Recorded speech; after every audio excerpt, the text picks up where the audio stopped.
You don't need 10,000 followers, a lot of followers, before you can advocate.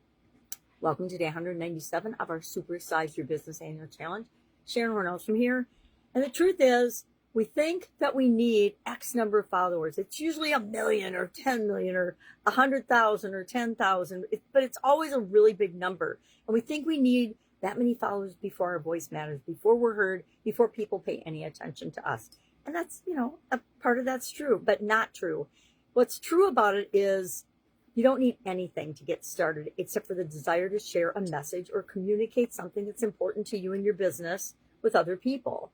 And as soon as you do that, as soon as you take a stand, as soon as you share an opinion, a thought, a belief about your industry and your business, other people do hear that. And even if they're not commenting or following, or it feels like you're talking into the black void, the truth is people are always watching and always listening. To me, that's how I felt in the beginning when I first started making videos. And this is year 9. So it's been a while, right? Well over 3,090 days in a row I've been showing up and doing stuff for me. I started doing it for me. Why? Because I was scared to death to do it. Everybody is scared to get on video. Everybody is scared to do things that are new to them and outside their comfort zone. But it's by taking that action that we get the results and we move in the direction we want to go. The same is true for advocating or supporting or helping anyone or anything that is important to your business. I need to put my coffee down. I'm going to talk with my hands. I'm going to spill it all over. So your voice matters now. And I didn't always believe this. A platform and the size of our platform is not permission to speak up and use our voice. We automatically, as human beings, have the right to do that. We get to talk and share whatever we want, whenever we want, with whoever we want, however we want. And nobody outside of us is going to give us permission to do that. We need to give ourselves permission to take action and to show up and to do the things that we want to do and need to do and know we should and can and could do if we just took action. It's supposed to be about advocacy, and I hear myself talking more about get off your butt and just do it, because that's the truth. The truth of it is nobody's going to give us permission to be a leader. Nobody's going to give us permission to create the life we want. Frankly, there's more people who are going to tell us we can't do something and that we don't deserve it because they feel that way about themselves, not because it has anything to do with us. Advocacy builds authority. By taking a stand, having an opinion, showing up, and just saying the thing, and we're advocating for things that make the world a better place, please. Of course, everything I share, and it's a little scary sometimes, can be used for good, but it can also be used for evil. I've had a couple of things that I've said in the past. People turn around and use it for bad, nefarious things. Super frustrating. And that's why a lot of times I put the caveat on, if you don't want to make the world a better place, please don't listen to me. I don't want you to listen to me because I don't want to contribute to that in any way, shape, or form.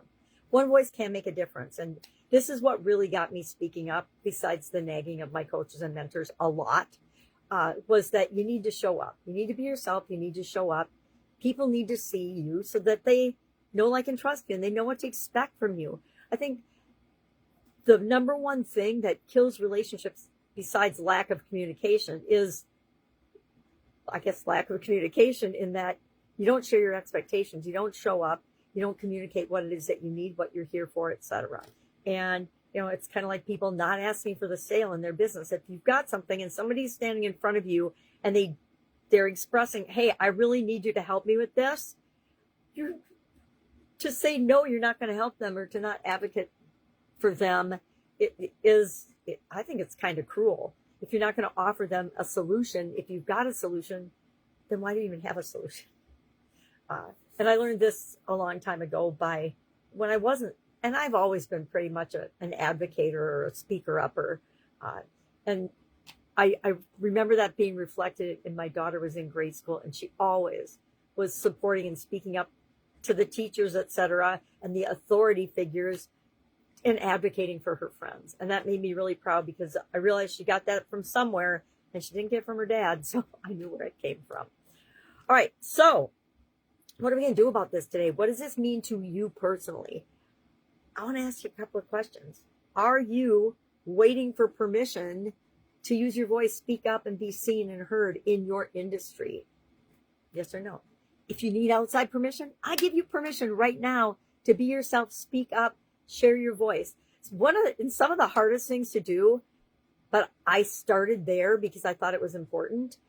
In my industry, I would speak up against injustices and things that were just plain wrong because different businesses in the same industry were being treated very differently by actually government departments and officials and different rules and regulations. It turns out, and I suspected this, but I had it confirmed to me, the big companies in the industry were actually making the guidelines for places like the USDA, the Departments of Agriculture, OSHA, and organizations like that. Kind of like the pharmaceutical company, right? In the pharmaceutical industry, Big Pharma has all the money and supports the medical institute and the whole doctor situation and prescriptions and drugs and everything. And so they have well, I don't know if they do anymore because we've got a new person in charge, but in the olden days when I was running my businesses, the FDA, the USDA, OSHA, everybody was listening and just literally letting the biggest players in the industry write the policies and procedures. And so what that meant for somebody at my level in the industry, I was just a new, smaller business. We had to meet all of these guidelines that were designed for big companies that were cost prohibitive. And it was designed intentionally to reduce the competition. And I started speaking up about that and sharing about that, which made me kind of a thorn in people's side, but it also helped things to change in the industry. When there's injustices and things in our industry, it's up to us to speak up to the ones that matter to us and help to change them. Not just bitch and moan about them, but actually offer solutions and change and reforms to the things that aren't right in our lives, in our businesses, and in the world. It's up to each and every one of us as human beings and part of the whole thing that makes the whole world go around. It's up to us to do that. And most people will be scared. I was scared sometimes. I was like, okay, well, these big guys might come after me and wipe my business off the map. Didn't happen, but we always have those fears and we need to address them and analyze, is this real? Or am I just using it as an excuse to not use my voice, to make my industry, my business, and the world a better place? I don't know about you, but that's always my driving purpose. So what are we going to do with this today? I challenge you to